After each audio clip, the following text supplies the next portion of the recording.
ভারত আর শ্রীলঙ্কার মাঝখানে সমুদ্রের ওপর প্রায় ৩০ মাইল বা ৪৮ কিলোমিটার দীর্ঘ এক অদ্ভুত ভূপ্রাকৃতিক গঠন। বহুদিন ধরে এই জায়গাটিকে কেউ বলেন রামসেতু, কেউ বলেন অ্যাডামস ব্রিজ। আর হিন্দু ধর্মীয় বিশ্বাসে এর সঙ্গে জড়িয়ে রয়েছে রামায়ণের কাহিনী। আর এই জায়গাকে ঘিরে বহু বছর ধরে চলে আসছে একটা বড় প্রশ্ন, এটা কি সত্যি মানুষের তৈরি কোনো প্রাচীন সেতু, নাকি সম্পূর্ণ প্রাকৃতিকভাবে তৈরি হওয়া চুনাপাথর, বালি আর প্রবাল প্রাচীরের একটি সারি? সোশ্যাল মিডিয়ায় এই প্রশ্নের সঙ্গে অনেক চমকপ্রদ দাবি জড়িয়ে রয়েছে। কোথাও বলা হয় নাসার উপগ্রহের ছবি নাকি প্রমাণ করেছে যে এটি মানুষের তৈরি। কোথাও আবার দাবি করা হয় প্রায় ৭,০০০ বছরের পুরনো পাথর এবং ৪,০০০ বছরের পুরনো বালির উপর পাওয়া গেছে। আর এই দাবিকে রামায়ণের বর্ণনার সঙ্গেও মিলিয়ে দেখা হয়। কিন্তু আসল সত্যিটা কি? বিষয়টি একটু খতিয়ে দেখলে দেখা যায় গল্পটা সোশ্যাল মিডিয়ায় যেভাবে বলা হয়, বাস্তব বৈজ্ঞানিক তথ্য তার চেয়ে অনেক বেশি জটিল। প্রথমে জানা দরকার, রামসেতু বা অ্যাডামস ব্রিজ বলে যে জায়গাটিকে আমরা চিনি সেটি ভারতীয় উপকূলের রামেশ্বরমের কাছে ধনুষকোটি থেকে শ্রীলঙ্কার মান্নার দ্বীপের দিকে বিস্তৃত একটি দীর্ঘ অগভীর সামুদ্রিক এলাকা। নাসার তথ্য অনুযায়ী এটি প্রায় ৪৮ কিলোমিটার দীর্ঘ চুনাপাথরের অগভীর শোল বা চড়ার একটি শৃঙ্খল। নাসার বক্তব্য যে এই জায়গায় ছবি তুলেছে এবং বিভিন্ন সময় উপগ্রহের মাধ্যমে অঞ্চলটিকে পর্যবেক্ষণও করেছে। কিন্তু একটা গুরুত্বপূর্ণ বিষয় মনে রাখতে হবে, নাসার উপগ্রহের ছবি এই কাঠামোটি মানুষের তৈরি বলে প্রমাণ করেনি, বরং নাসার নিজস্ব তথ্যেই বলা হয়েছে এই গঠনের ভূতাত্ত্বিক উৎপত্তি নিয়ে বিতর্ক রয়েছে। অর্থাৎ ছবিতে সেতুর মতো দেখতে একটি দীর্ঘ কাঠামো দেখা গেলেই সেটিকে মানুষের তৈরি বলে ধরে নেওয়া যায় না। ২০২৪ সালে প্রকাশিত একটি বৈজ্ঞানিক গবেষণাতে উপগ্রহ ভিত্তিক উচ্চ রেজলিউশনের সমুদ্রতল মানচিত্র ব্যবহার করে অ্যাডামস ব্রিজের গঠন বিশ্লেষণ করা হয়। গবেষণায় এটিকে ভারত এবং শ্রীলঙ্কার মাঝের একটি ডুবে যাওয়া রিজ বা অগভীর চড়ার সারি হিসেবে বর্ণনা করা হয়েছে। এবার আসা যাক সেই বহুল প্রচলিত ৭,০০০ বছর এবং ৪,০০০ বছরের দাবিতে। এই দাবিটি মূলত কয়েকটি বছর আগে একটি আমেরিকান টেলিভিশন অনুষ্ঠানে প্রচারমূলক ভিডিও থেকে ব্যাপকভাবে ছড়িয়ে পড়ে। সেটিতে দাবি করা হয়েছিল সেতুর মতো গঠনের উপরের পাথরগুলির বয়স প্রায় ৭,০০০ বছর, অথচ তার নিচের বালির বয়স প্রায় ৪,০০০ বছর। বিষয়টি শুনতে অবাক করার মতো, কারণ সাধারণভাবে মনে হতে পারে উপরের কোনো বস্তু কিভাবে তার নিচের স্তরের চেয়ে পুরনো হতে পারে। কিন্তু এখানে একটা গুরুত্বপূর্ণ বৈজ্ঞানিক বিষয় রয়েছে। কোনো একটি পাথরের বয়স ৭,০০০ বছর পাওয়া গেলেই সেই পাথরটি ঠিক ৭,০০০ বছর আগে ওই জায়গায় এনে বসানো হয়েছিল এমন সিদ্ধান্ত সরাসরি নেওয়া যায় না। একইভাবে নিচের বালির বয়স ৪,০০০ বছর হলে তার মানে এই নয় যে ওই পাথরটি অবশ্যই মানুষ সেখানে নিয়ে গিয়ে রেখেছিল।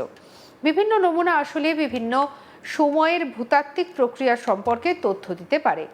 তাই শুধু দুটি নমুনার বয়সের পার্থক্য দেখেই একটা গোটা কাঠামোকে মানুষের তৈরি বলে ঘোষণা করা বৈজ্ঞানিকভাবে যথেষ্ট নয়।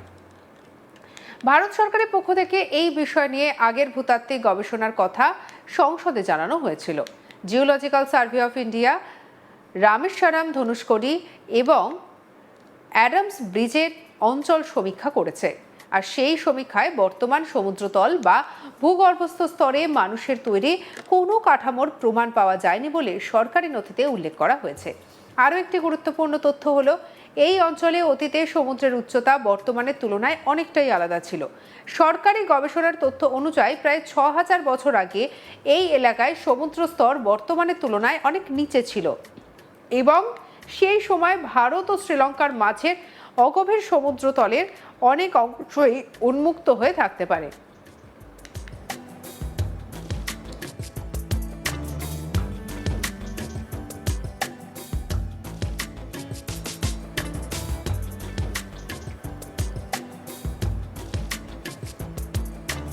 অর্থাৎ বর্তমানে যে জায়গাটি সমুদ্রের নিচে বা অগভীর জলের মধ্যে রয়েছে, অতীতে তার ভূপ্রাকৃতি অন্যরকম ছিল।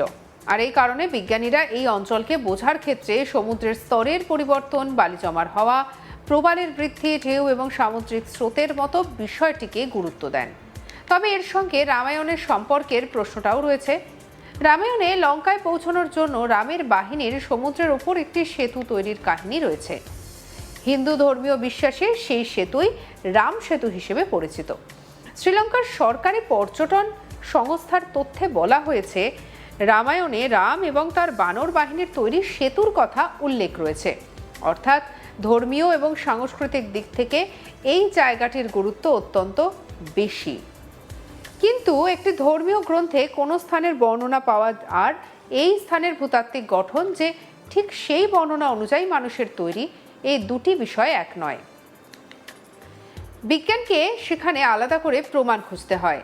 আর এখনো পর্যন্ত যে সরকারি ভূতাত্ত্বিক গবেষণা এবং আধুনিক বৈজ্ঞানিক গবেষণাগুলি পাওয়া গিয়েছে, সেগুলি রাম সেতুকে মানুষের তৈরি প্রাচীন সেতু হিসেবে নিশ্চিত করেনি, বরং প্রাকৃতিক ভূতাত্ত্বিক প্রক্রিয়া, অগভীর সমুদ্র, বালি, প্রবাল এবং চুনাপাথরের গঠন নিয়ে যথেষ্ট প্রমাণ রয়েছে। তবে রহস্য পুরোপুরি শেষ হয়ে যায়নি, কারণ এই অঞ্চলের বয়স কিভাবে বিভিন্ন স্তর তৈরি হয়েছে, অতীতে সমুদ্রের উচ্চতা ঠিক কত ছিল এবং কখন ভারত এবং শ্রীলঙ্কার মধ্যে স্থল সংযোগ ছিল, এই সমস্ত প্রশ্ন নিয়ে এখনও গবেষণা চলছে। 2021 সালেও ভারতীয় বিজ্ঞানীরা একটি সমুদ্রতল গবেষণা অভিযানের পরিকল্পনার কথা প্রকাশ্যে আনে, যার লক্ষ্য ছিল প্রবাল এবং পলির নমুনা পরীক্ষা করে এই কাঠামোর বয়স সম্পর্কে আরও পরিষ্কার ধারণা পাওয়া। তাই রাম সেতুকে নিয়ে সবথেকে বেশি আকর্ষণীয় বিষয় হলো, এখানে একই সঙ্গে রয়েছে ভূতত্ত্ব, ইতিহাস, ধর্মীয় বিশ্বাস এবং পুরনো মানব সভ্যতার সম্ভাব্য স্মৃতি।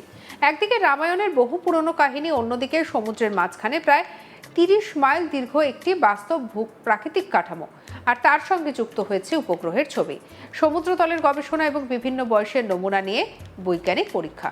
কিন্তু এখন পর্যন্ত নাসা প্রমাণ করেছে রাম সেতু মানুষের তৈরি, এই দাবি সঠিক নয়।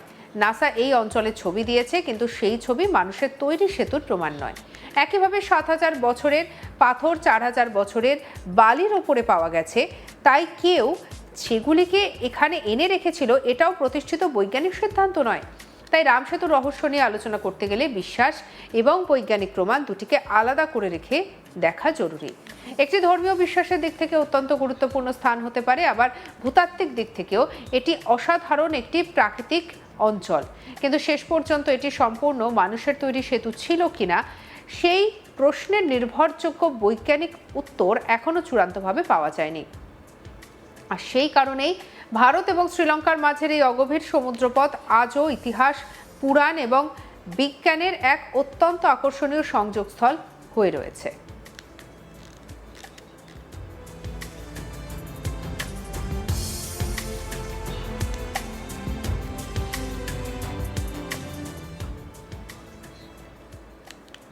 সঙ্গে রাখুন আজ তাক বাংলাকে, সাবস্ক্রাইব করতে ভুলবেন না।